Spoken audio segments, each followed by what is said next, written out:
Dexwet filters are assembled with minimal effort or tools required. First, measure the area you wish the filter to cover horizontally.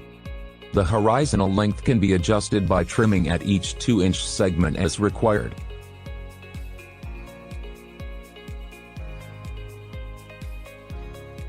Our pure air circular rod filter design are recommended to be assembled using 2 alternating filter layers, which are easily combined using our connector clips.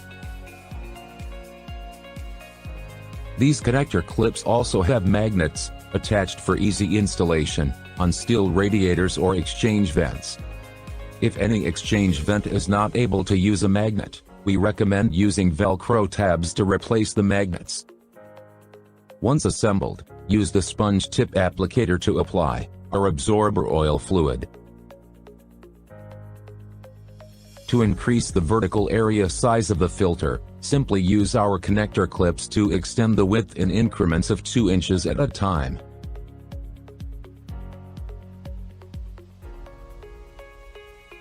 Add as many 2-inch strips as required for the desired size filter you require.